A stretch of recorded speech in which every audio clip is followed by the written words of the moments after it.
हाँ जी भैया। वो भाभी, भैया घर पे हैं क्या? 1 मिनट भैया। ठीक है। सुनिए, आपसे कोई मिलने आया है। तुम उन्हें अंदर बिठाओ, मैं भी आया। अंदर आ जाओ आप। जी। बैठिए।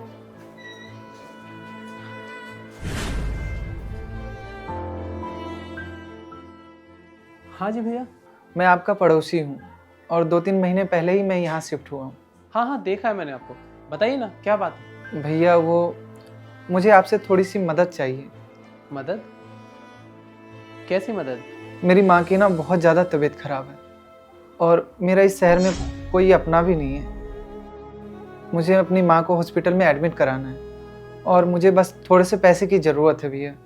आपके पैसे मैं 2-3 दिन में लौटा दूँगा। प्लीज़ भैया, मना मत करना। मैं आपके पास बड़ी उम्मीद लेकर आया हूँ। ठीक है भैया, आप यहीं पे रुको, मैं पैसे लेकर आता हूँ।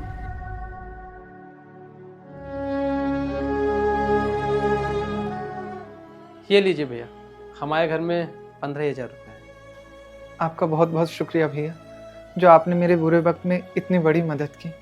मैं आपका ये एहसान मैं कभी नहीं भूलूंगा। और भैया, आप इन पैसों की टेंशन मत लेना, मैं आपके पैसे 2-3 दिन में लौटा दूंगा।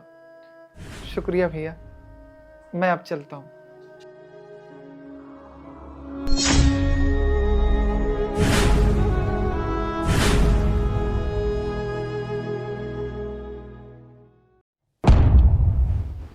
कुछ खैर खबर है भी कि नहीं? खैर खबर? क्यों, क्या हुआ?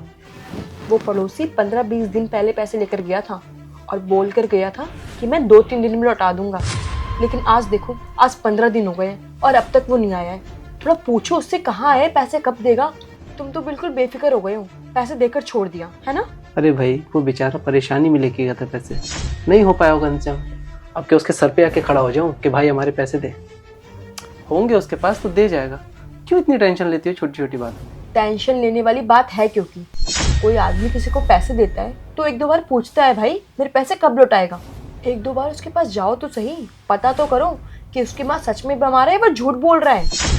अरे तुम्हें नहीं पता आजकल के लोग कितने झूठे होते हैं, हो सकता है वो फ्रॉड हो। हितांशी, जो लोग फ्रॉड होते हैं ना, उनकी शकल पे अलग चमक जाती है कि वो फ्रॉड है। वो बेचारा मासूम सी शकल लेके आया था, उसकी माँ की तबीयत खराब थी। हमने अगर पैसे दिए हैं तो अच्छाई करने के लिए दिए हैं। उस अच्छाई को ख़त्म मत करो, उससे बोल बोल के कि वो फ्रॉड है, उससे पैसे लो। क्यों अपनी अच्छाई ख़त्म कर रही हो? अच्छा, तुम तो अंबानी के औलाद हो कि वो आया, उसने मजबूरी बताई और तुमने पैसे थमा दिए कि ले भाई अपनी ज़रूरतें पूरी कर, हमारी तो कोई ज़रूरत है ही नहीं। पैसे तो पेड़ पे उगते हैं, है ना? अब एक काम करो, चुपचाप मेरे साथ चलो। यार कितना बोलती हो तुम? उसे कैसा लगेगा अगर मैं उसके घर जाके खड़ा हो जाऊंगा तो, कि ला भाई हमारे पैसे दे? क्या सोचेगा वो हमारे बारे में कि इनसे थोड़े दिन का वेट भी नहीं हुआ? अगर तुमने कुछ अच्छाई की है तो उसे अच्छाई रहने दो, बुराई में मत बदलो। मैं नहीं जा रहा, तुम्हें जाना है अगर तो चली जाओ। अरे तो तुम बस खड़े रहना, मेरे साथ चलो, मैं खुद पैसे मांग लूंगी, तुम कुछ मत बोलना। तुम्हें चलने की कोई ज़रूरत नहीं है। तुम इतना बोल रही हो तो कल जब मैं ऑफिस जाऊँगा तो लौटते समय उससे मिलता हूँ। ठीक है, आ गए आप? हाँ आ गया।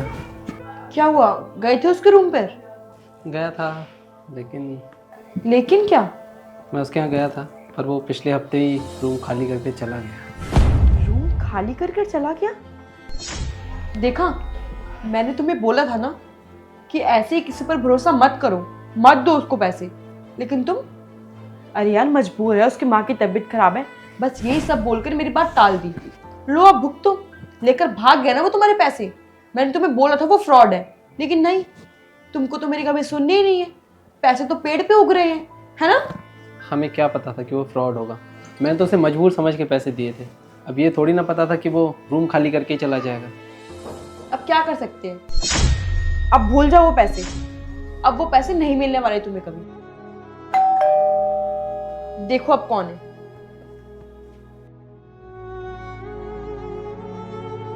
भैया नमस्ते। नमस्ते। आओ बैठो। जी नमस्ते। भैया, ये रहे आपके पैसे। पैसे तो मैं लूँगा, पर एक बात बताओ, तुमने भाई अपना फ्लैट क्यों खाली कर दिया? भैया, मैंने आपसे बताया था ना, मेरी माँ की तबीयत खराब है।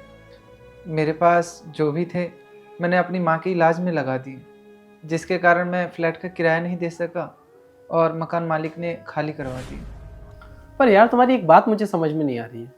मकान मालिक ने तुम्हें घर से भी निकाल दिया, लोगों का तुम्हारे ऊपर उधार भी हो गया, और तुम्हारे पास जो पैसे थे वो तुमने अपनी माँ की बीमारी में लगा दिए। तो फिर ये पैसे तुम्हारे पास कहाँ से आए हैं मुझे देने के लिए? भैया, मैं गांव चला गया था और गांव में मेरी थोड़ी सी ज़मीन थी, उसे बेचकर जो कर्जा था मैंने सबका चुकता कर दिया। बस आप ही के पैसे रह गए थे जो मैं देने आया हूँ। अरे यार, जब तुम गांव चले ही गए थे तो यहाँ आने की क्या ज़रूरत थी, वो भी मेरे पैसे देने के लिए? अरे भाई, वहीं रुक जाता, मैं भी कुछ दिनों में अपने पैसे भूल ही जाता। मेरे भाई सब्र कर लेता, कोई इतनी बड़ी बात नहीं थी, क्योंकि तूने जो भी किया है वो सब एक मजबूरी का हिस्सा था। भैया, एक बात बोलूं, आप ना बहुत अच्छे इंसान। अगर आज ये पैसा ना लौटाकर मैं आपका भरोसा तोड़ देता तो कल को हो सके आप किसी ज़रूरतमंद की मदद नहीं करें। और मैं नहीं चाहता भैया कि मेरी वजह से आपकी अच्छाई ख़त्म हो। मैं चाहता हूँ कि आपकी अच्छाई हमेशा बनी रहे और हमेशा ज़रूरतमंदों की मदद करते रहो। ये लीजिए भैया आपके पैसे। एक बात बोलूं भैया, ये पैसे आप ही रख लो। आपकी ज़मीन जायदाद भी बिक गई है, आपकी माँ की भी तबीयत ख़राब है और आप परेशानी में भी हो, इसलिए मुझे ये पैसे लेते हुए अच्छा नहीं लगेगा। मुझे तब अच्छा लगेगा जब आप ये पैसे रख लोगे, और कल जब आपके पास पैसे होंगे तो आप भी किसी ज़रूरतमंद की मदद कर देना। मुझे लगेगा कि मुझे मेरे पैसे मिल गए। पर भैया, कोई बात नहीं भैया, आप किसी परेशान की मदद कर देना, किसी का बुरे वक्त में साथ दे देना, मुझे लगेगा कि मुझे मेरे पैसे मिल गए। सच में भैया, वाकई आप बहुत अच्छे इंसान हो। शुक्रिया भैया, अब मैं चलता हूँ। ख्याल रखो अपना।